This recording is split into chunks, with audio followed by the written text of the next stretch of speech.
하나님께서 저에게 주신 말씀은 마태복음 21장 1절부터 11절까지입니다. 마태복음 21장 1절부터 11절 말씀 교독하신 후에 김혜옥 전사님 나오셔서 특송해 주시겠습니다. 1절 제가 읽습니다. 그들이 예루살렘에 가까이 가서 감람산 벳박에 이르렀을 때 예수께서 두 제자를 보내시며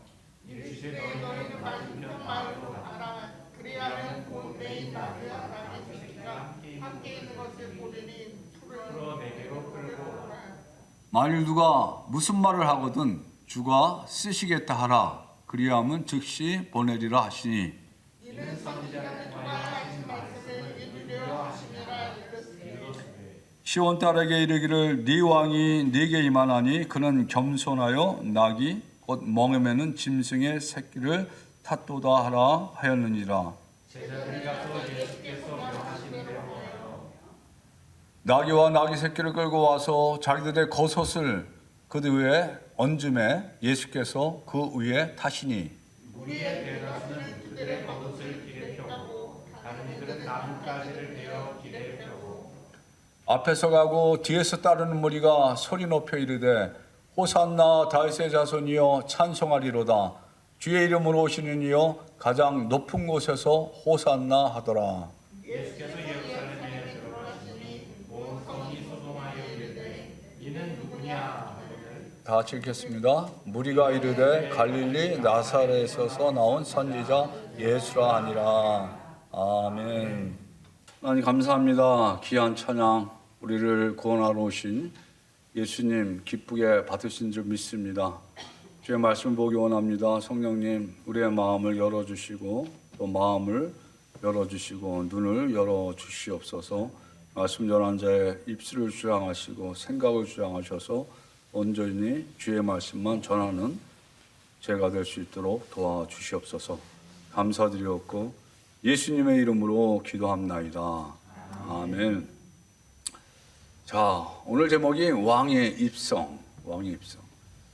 종료 주일이 되면 항상 똑같은 내용의 말씀을 가지고 전하기 때문에 이거 또 재탕하면은 우리 성도들이 좀 싫어하지 않을까 그런 생각도 드는데 제가 이제 중국에 있는 우리 북한 자매들하고 줌으로 예배드리고 성경 공부하는데요. 성경 공부를 이제 전에 드린 예배 본문 가지고 다시 공부를 해요. 그럼 제가 물어봐요. 근데 대부분이 기억을 못해. 그래서 내가 이게 잘못 가르치나?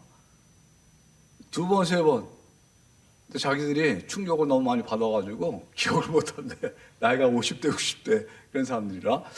그래서 우리 성도들도 그러겠다. 근데 제가 설교하고 나서도 저도 지나고 나면 뭐 설교했지? 다시 먼저 번에 한 설교를 이렇게 드려보면 새로운 것 같아요.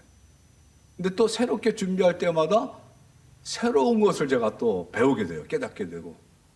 그리고 제가 신앙이 또 성장하잖아요. 그러니까 못 보던 것을 또 보게 돼. 깨닫게 되고. 그래서 자꾸 들어야 돼. 자꾸 들어야 돼. 그래야 진리의 말씀이 점점 내 마음속에서 더 이렇게 밝아지는 거예요.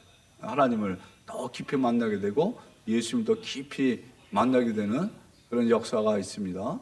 어디서 방송국에서 소리가 나는 것 같은데 아무튼 간에 자 오늘의 종료주일이라고 그랬죠. 종료주일은 무슨 날이냐? 사순절의 6번째 주일이 되면서 또 아까 우리 선유자매 기도한 대로 고난주간이 시작되는 날이에요. 그런데 오늘이 왜 종료주일로 불리우는가? 예수님이 이제 나귀 새끼를 타고 예루살렘으로 들어가실 때 사람들이 무리들이 어떻게 했어요? 종려 나무가지를 들고 막 흔들었어요. 호산나 호산나. 이따 이거 하나씩 다 가져가세요. 미국 성도들이 남겨주셨어요. 저게 종려나무 가지. 호산나 호산나. 우리를 구원하소서 우리를 구원하소서. 그래서 종려 주일이 된 거예요. 이렇게 한번 꽂아봐야겠다. 그런데 예수님이 어디서부터 내려오셨어요? 우리가 이스라엘 팔레스타인 오늘날 지도를 보게 되면 똑같은데 저 갈릴리 우에서부터 밑으로 쭉 여리고를 지나서 이제 예루살렘으로 가는데 지도에 보니까 이 벳박의 베다니가 예루살렘보다 더 밑이야. 근데 오늘 우리가 읽은 말씀 보면 감난산 벳박에 이르렀을 때에 예수께서 두 제자를 보내셨거든요. 근데 감난산 벳박에 그 밑에 산 밑에 있는 동네인데 베다니하고 예루살렘 사이에 있죠.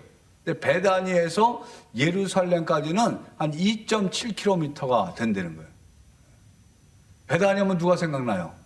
유명한 마리아, 마르다, 오빠, 나사로. 죽었다 살아난 나사로 고향이 바로 베다니예요. 그러니까 예수님이 베다니에 가시면은 그 마리아 집에서 이렇게 머물고 그러셨던 것 같아요. 그런데 예수님이 가서 뭐라고 그러냐면은 맞은편 마을로 가라. 그러니까 벳박에 있는 맞은편 마을이에요. 베다니가 아니고 벳박의 안에 이 동네 저 동네가 있을 거 아니에요. 옛날에 또랑 하나 두고 이 동네 저 동네. 그래서 우리 어렸을 때 뭐예요? 또랑 하나 두고 돌멩이 들고 막 던지고 싸맸어. 다른 앞 맞은편 마을로 가서 뭐라고 지금 얘기하는 거예요? 나귀와 나귀 새끼를 끌고 그래. 그리고 주인이 뭐라고 얘기하면은 왜? 우리 나귀 가져가냐고 그러면은 주께서 쓰시겠다 하라. 주께서. 주는 뭐예요? 하나님께서. 주인께서 쓰시겠다 하라. 그러면은 그냥 아무 말 안 하고 보내줄 거라. 근데 이 두 제자가 누구냐면은 베드로와 요한이에요. 누가 보면 그렇게 나와 있어요. 근데 진짜 가가지고 그렇게 얘기했더니 아무 말 안 하고 나귀와 나귀 새끼를 보내준 거예요. 그래서 이제 나귀에 올라타셨는데 어떤 나귀에 올라타셨을까? 나귀와 나귀 새끼. 예수님이 크신 분이잖아요. 어른이시잖아요. 그러니까 나귀에 올라타셔야 되는데 나귀 새끼에 이렇게 올라타셨대. 저게 나귀예요. 이렇게 생겼어요. 제가 한 10여 년 전에 시리아 전쟁이 일어나기 전에 우리 침례교 선교사님이 있어가지고 거기에 비전 취업을 간 적이 있거든요. 그래가지고 그쪽에 다 돌았어.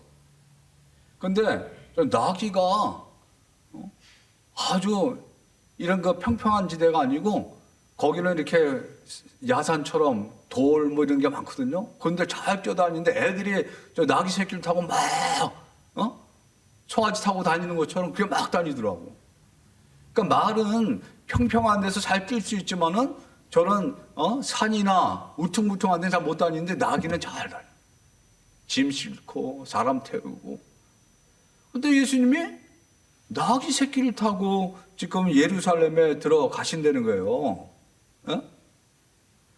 근데 우리가 이제 성경 보면은 마태복음엔 나귀와 나귀 새끼 두 마리로 되어 있는데 다른 성경에는 한 마리 나귀 새끼만 나와 있어. 근데 제가 이제 공부하다 보니까 창세기 49장에 이런 말씀이 있어요. 한번 같이 읽어보세요. 유다야, 너는 네 형제의 찬송이 될지라. 네 손이 네 원수의 목을 잡을 것이요 네 아버지의 아들들이 네 앞에 절하리로라. 이게 뭐냐면 지금 야곱이 죽으면서 자기 12 아들들에게 예언 축복하는 그런 기도 내용이에요. 근데 유다는 여기서 누구에게? 네 번째 아들인데 유다는 다말에게서 베레스를 낳고 그러면서 쭉 다윗 혈통이 쭉 내려온 거예요. 유다 다윗. 메시아는 어디서 나와요? 유다와 다윗의 혈통 가운데서 다윗의 자손 가운데 메시아가 오는 거예요. 그래서 이 유다야 할 때는 앞으로 올 메시아를 지금 예언하는 거예요. 네 아버지의 아들들이 네 앞에 유다에게 얘기하지만 앞으로 오실 메시아 다윗의 후손으로 오실 그 메시아 앞에 다 절할 거라는 거예요. 그러면서 11절을 보니까 그의 나귀를 유다의 나귀를 포도나무에 매며 그의 암나귀 새끼를 아름다운 포도나무에 맬 것이요. 네. 유다의 나귀와 나귀 새끼를 갖다가 포도나무에 매라는 거예요. 두 마리죠. 근데 제가 또 공부를 하다 보니까 이 나귀 새끼는 아직 타보지 않은 어린 나귀 새끼, 이게 길들여지지 않은 나귀 새끼는 항상 엄마 나귀와 같이 있대. 우리가 한국에서 소, 송아지 보면은 그 어린 송아지는 항상 엄마 소하고 같이 다니잖아요. 예? 우리 사람도 어린애들은 뭐야? 자기 엄마만 찾잖아. 우리 주성조 사람도 보면은 아들들이 엄마만. 우리 손녀딸은 이제 초등학교 2학년인데도 엄마만 따라다녀. 아빠가 그러면 뭐 그러고 엄마하고. 그러니까 동물이나 짐승이나 사람이나 다 어릴 땐 그런 거예요. 그래서 두 마리가 있는 거예요. 그러니까 이게 이제 성경 읽을 때 좀 읽어본 사람 알아요. 근데 안 읽어본 사람 모르지. 성경 읽어본 사람들은 여기는 두 마리를 했고 누가나 마가는 한 마리라고 그랬고 이거 어떻게 된 거예요? 하나님의 말씀이 틀린 거 아니야? 그렇죠. 그렇게 볼 수 있잖아요. 근데 어떤 사건을 놓고도 볼 때 어떤 사람은 이렇게 보고 어떤 사람은 저렇게 보는 거예요. 그렇죠. 똑같은 일을 보고도 우리 집사람은 어린 나귀 새끼만 보고 저는 나귀와 나귀 새끼 두 마리를 보는 거예요. 사람마다 다른 거예요, 이게. 특별히 근데 마태는 누구한테 마태복음 썼냐면 유대인들이 쓴 거예요. 그래서 구약 말씀을 인용을 잘하고 또 계속해서 다윗의 후손으로 메시아가 올 것을 계속해서 얘기하는 거예요. 그러니까 좀 더 구약 말씀을 인용을 잘하고 또 다윗의 후손으로 오실 메시아에게 초점을 맞추고 있는 거예요. 그래서 예수님이 어디에 탔다고 그랬어요? 어른 나귀에 탄 게 아니고 나귀 새끼에 탄 거예요. 나귀 새끼. 나귀와 나귀 새끼를 끌고 와서 자기들의 겉옷을 그 위에 얹음에 예수께서 그 위에 두 마리 한 번에 못 타잖아요. 그러니까 나귀 새끼 위에 겉옷을 얹어 놓으니까 그 작은 나귀 새끼에 타신 거예요. 자, 구약시대 때, 구약시대뿐만 아니라 어느 나라든 옛날에 말을 타고 전쟁을 했잖아요. 그러니까 말을 타고 전쟁하는 그 개선 장군들이 들어갈 때, 당연히 말을 타고 들어가죠. 하얀 백마를 타고 가죠. 근데 예수님이 지금 만왕의 왕으로 예루살렘으로 공식으로 들어가는데, 아니, 그러니까 큰 나귀도 아니고, 나귀 새끼를 타고 왜 들어가죠? 왜 그러냐면은 오늘 말씀에 뭐라고 되어 있냐면은 같이 읽어보세요. 21장 4절. 이는 선지자를 통하여 하신 말씀을 이루려 하심이라 일렀으되. 이게 이제 스가랴 9장 9절 말씀을 인용한 건데 좀 줄였어요. 시온 딸에게 이르기를 네 왕이 네게 임하나니 그는 겸손하여 낙이 곧 멍에 매는 짐승의 새끼를 탔도다 하라 했더라. 자, 이 스가랴 선지자가 예수님 오시기 한 500여 년 전에 포로에서 돌아오고 나서 그때 쓰여진 거거든. 500여 년 전에 예수님께서 예루살렘에 나귀 새끼를 타고 들어가실 것을 예언한 거예요. 처녀의 몸에서 예수님이 태어나실 것은 누가 예언했어요? 이사야 선지자가. 이름은 임마누엘이라 이사야 선지자. 또 한 싹이 나서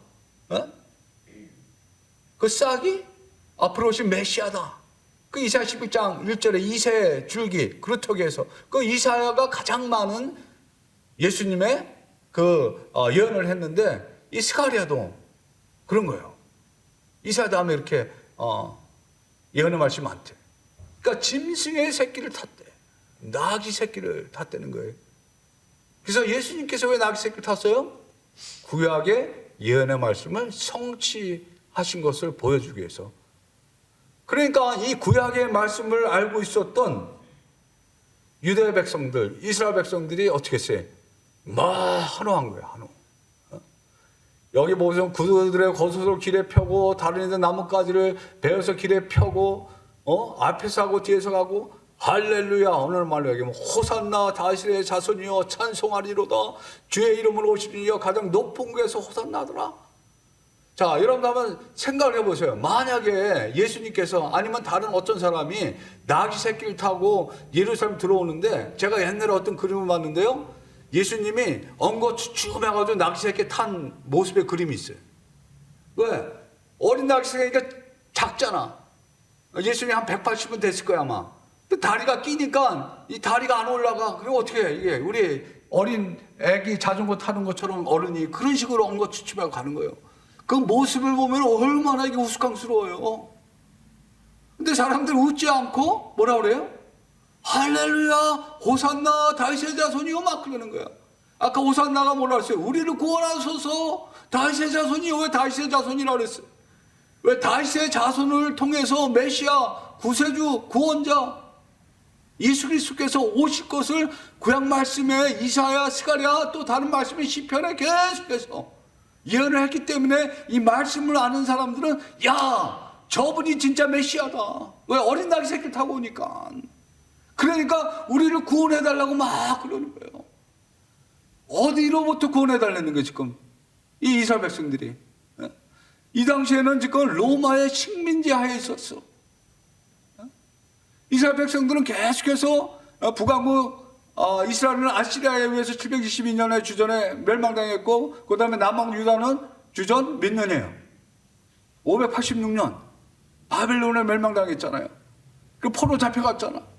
그리고 계속해서 페르시아, 또 그리스, 예수님 당시에 로마, 그러니까 계속해서 다른 나라의 식민지 생활한 거예요.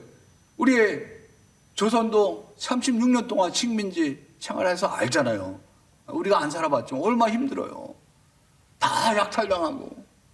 그러니까는 이 사람들이 구약에 예언한 그 메시아가 오면은 저 로마 총독을 다 쫓아내고 군인들을 다 쫓아내고 우리를 자유케 할 것이다. 그리고 그 당시에 이 탐관 오리들, 부패한 정치 지도자들에서 얼마나 수탈당했어요. 메시아 예수 그리스도가 오면은 다 저들을 처리해버리고 다 쫓아버리고 이제 우리가 살 수 있는 세상, 자유롭게 마음 놓고 살 수 있는 그 세상을 주실 것이다. 그리고 그 메시아가 옛날에 다윗 시대 때 가장 강성했거든요.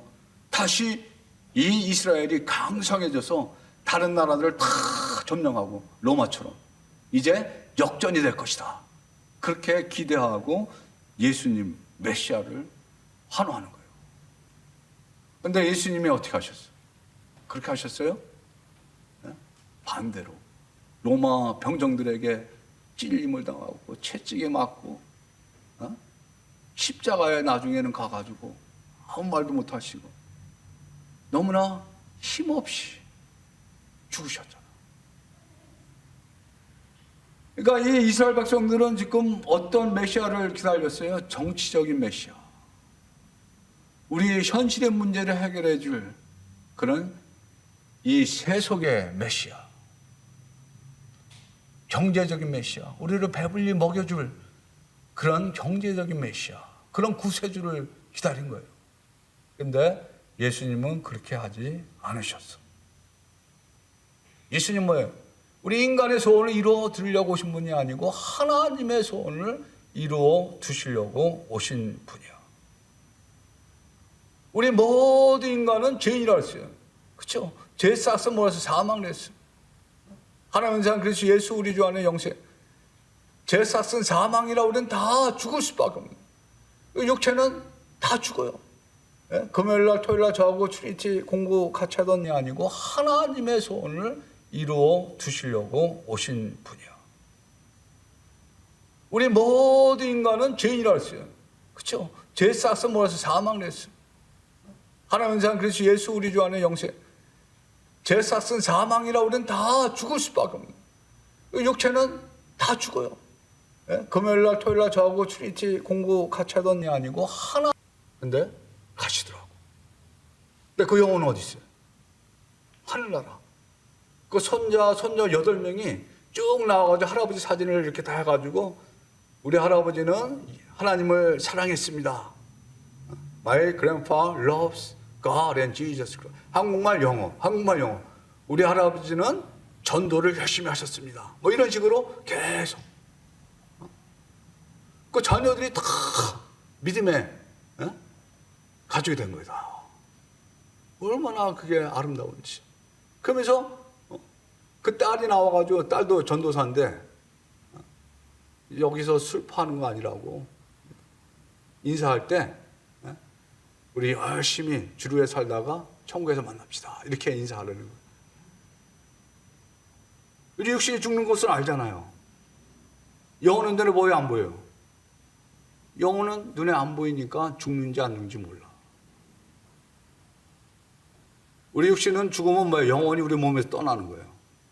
영혼의 죽음은 뭐예요? 영혼이 하나님과 상관없이 떠나 있는 거. 하나님에게서 떠난 사람들이 지금 영혼이 죽어 있는 거예요. 관계가 없는 거예요.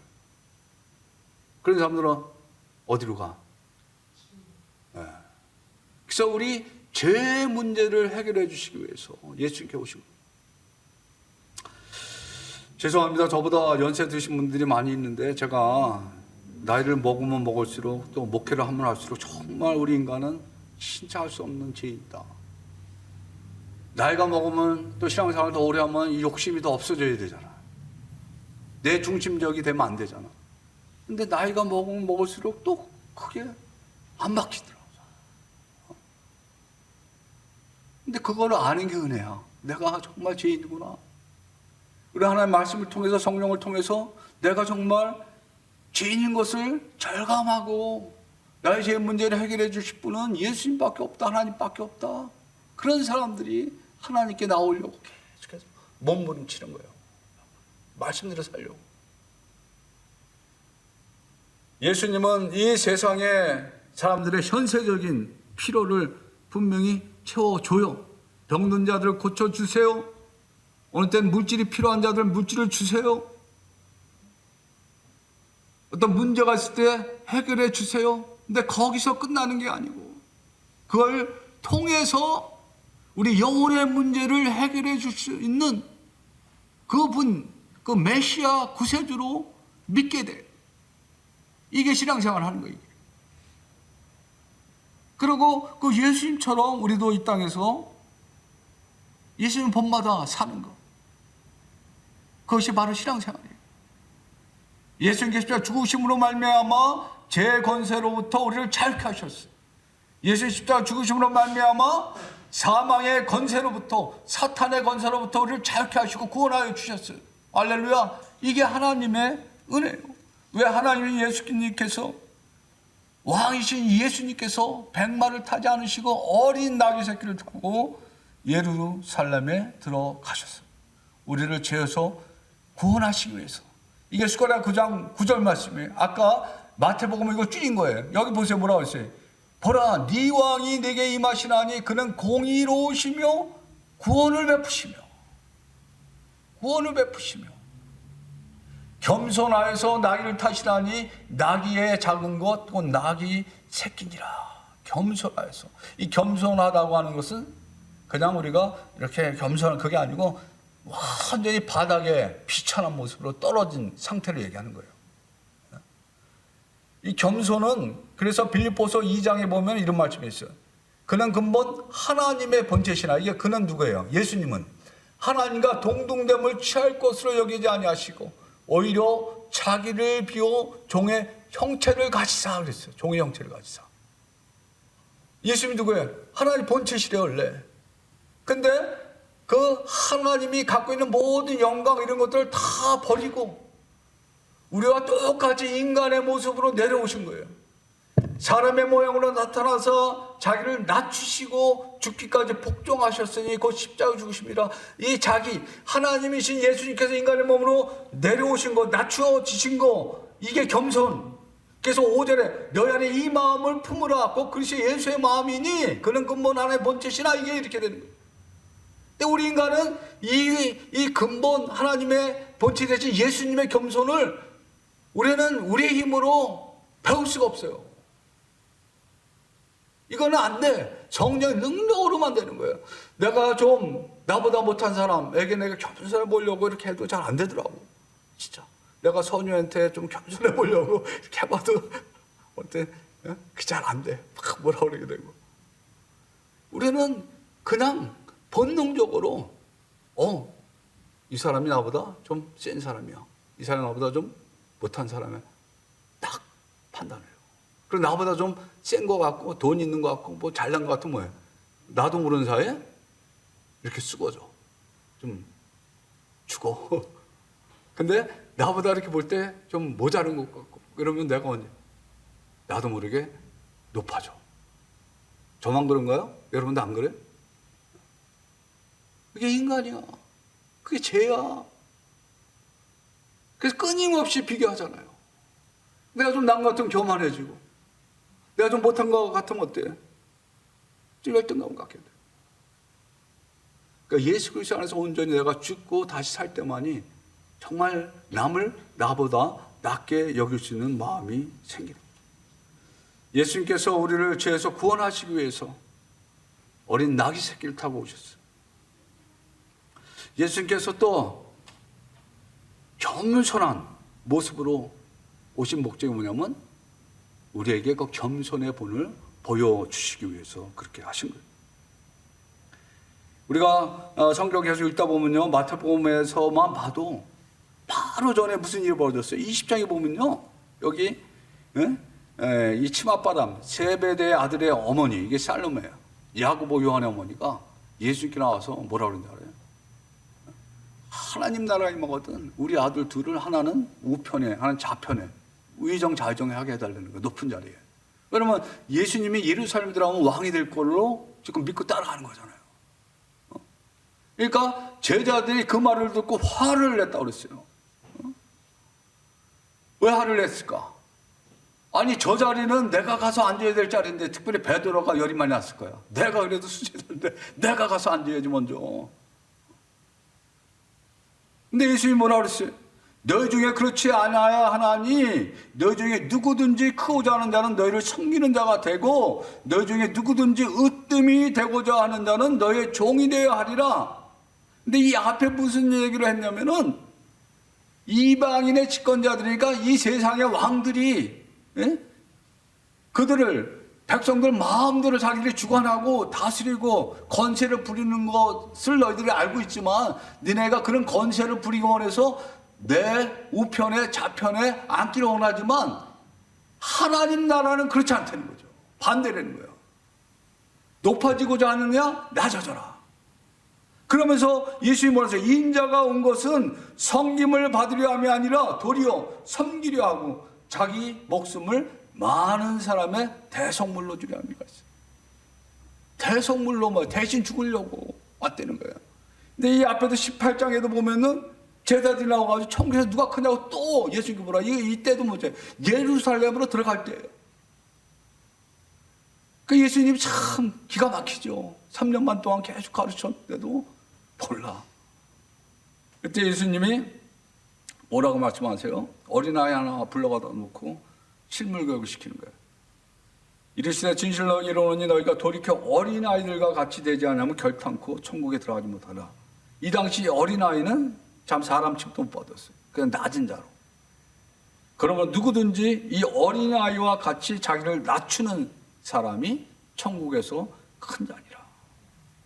예수님 자기 자신을 낮추셔서 인간의 모습으로 오신 거예요. 한국에 지금 앞으로 6월 3일 대선이 벌어지니까 서로 대통령이 됐다고 막 나오잖아요. 이 세상의 왕들, 대통령들은 뭐예요? 그 힘을 갖기 원해서 그래요. 왜? 그 힘을 가지면 세상을 자기 마음대로 다스릴 수 있거든. 미국의 대통령이 얼마나 힘이 있어요. 그러니까 전 세계가 발발발 떨잖아. 트럼펫 비 맞추려고 그러고. 이 세상의 왕들은 그래요. 하나님의 왕은, 하나님 나라의 왕은 그 반대야. 오히려 낮아져서 다른 사람을 섬기는 것이 하나님 나라의 왕 예수 그리스도라는 거예요.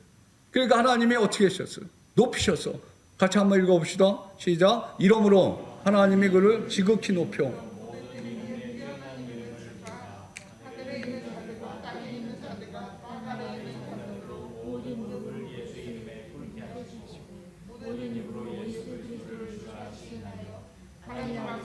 영광을 돌리게 하셨느니라. 보세요. 여기 모든 무릎을 예수의 이름을 꿇게 하시고 모든 입으로 예수 그리스도를 주라 시인하여 하나님 아버지께 영광을 돌리게 하셨느니라. 예수님이 자기 자신을 낮추니까 하나님이 예수님을 높으셨어요. 이렇게 서로 낮아질 때 전쟁이 그치는 거예요. 갈등이 없어집니다. 내가 잘못했어. 내가 부족해서 그래. 미안해. 그럼 어떻게 해? 부부 남편도 그러고 아내도 그러면 뭐예요? 싸움이 안 일어나지. 또 일하는 데서 서로 인플로이들이 아, 내가 잘못했어. 근데 요즘 어때? 내가 잘못했다 그러면 큰일 나잖아요. 차소가 났는데 내가 분명히 잘못했는데도 내가 잘못했다고 그러지 않잖아. 그죠? 완전히 세상과 반대야. 내가 잘못했으면 잘못한 거야. 그리고 잘못해서 용서를 빌어야 되는 거야. 잘못했어. 시인하고. 서로 그래봐. 가정이 살아나고, 공동체가 살아나고, 교회도요, 이 싸움을 벌이게 되면 얼마나 무서운지 몰라, 예수 믿는 사람들이. 하나님이 이름으로 싸움하는 거야. 자기들이 하는 뜻대로 행한다고. 우리 한국이 지금 이 진영 간에 얼마나 지금 이게 어려움이 있어요. 서로 불쌍히 여기고 용납하고 하나 돼야 돼. 하나님은 하나 되게 하시는 것을 원하시지만 사탄은 뭐 계속 가려잖아요. 자꾸 싸움하게.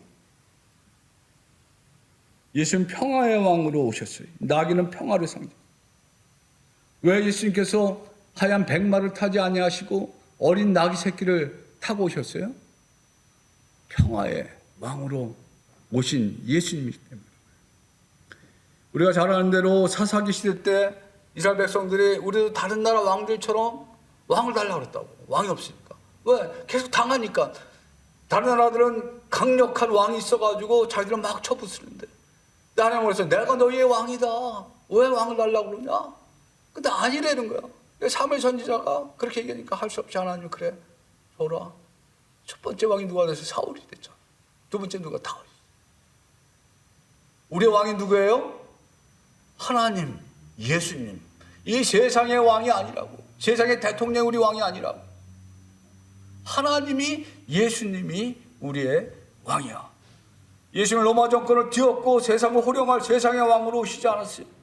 오히려 그 로마 병정들의 창에 찔리고 채찍에 맞고 끝내는 수치스러운 십자가에 죽으시려고 이 땅에 오신 하나님 나라의 왕이에요. 그렇기 때문에 평화가 온 거예요. 그래서 누가복음 9장 9절에 같이 읽어보세요. 보라, 네 왕이 네게 임하나니 그는 공의로우며 구원을 베풀며 겸손하여서 나귀를 타니 나귀의 작은 것고 나귀 새끼니라. 이게 지금 전쟁하는 거 나오는 거예요. 9장에 9절에 나귀 새끼를 타고 온 그 메시아 예수님이 여기 보세요. 에브라임의 병거와 예루살렘의 말이 끊겼고 전쟁하는 활도 끊겼고 이방 사람에게 화평을 전할 것이래. 그의 통치는 바다에서 땅끝까지. 그의 통치는 어떤 통치예요? 평화의 통치, 화평 통치. 그래서 예수님의 다스림을 받는 백성들은 참된 평화를 누리며 살아가는 거예요. 예수님께 평화의 왕으로 오셨어요. 그래서 누가복음에 보면은 예수님이 들어오실 때 사람들이 뭐라고 얘기해요? 찬송하리로다 주의 이름으로 오시는 왕이요 하늘에는 평화요 가장 높은 곳에는 영광이로다 하니. 영광이로다 하니. 이 세상의 왕은 전쟁을 통해서 사람들을 죽이고 지배하려고 하지만은 이스라엘 왕 메시아 예수 그리스도는 이와는 전혀 다르게 반대로 오히려 자기 목숨을 십자가에 드림으로 말미암아 모든 인류들이 구원을 받게 하시고 또 참된 평화를 누리게 하기 위해서 오신 거예요. 오늘 종려나무 주일 예수님께서 십자가에서 죽으시기 위해서 어린 나귀 새끼를 타고 오셨어요. 이 세상의 왕은 백마를 타고 올 것이었지만 예수님은 하나님 나라의 왕이었기 때문에 말씀대로 어린 나귀 새끼를 타고 오셨어요. 이분이 바로 우리의 메시아 구세주 하나님이십니다. 할렐루야. 아멘. 기도하겠습니다. 하나님 아버지 감사합니다. 예수님께서 하나님이셨지만 하늘의 모든 영광을 다 버리시고 몸소 인간의 몸을 입고 이 땅에 오셔서 우리 죄인들을 구원하시기 위해서 십자가에서 죽으시기 위해서 오신 종려나무 주일을 맞아서 다시 한번 하나님의 은혜와 그 사랑을 감사합니다. 우리 모든 사랑하는 성도들 그 예수 그리스도를 본받아서 하나님 겸손하게 또 주님을 따르는 우리 모두가 될 수 있게 도와주시고, 예수님이 지신 십자가 나도 지고 따라가는 우리 모두가 될 수 있도록 축복하여 주시옵소서. 감사드리옵고 예수님의 이름으로 기도합나이다. 아멘.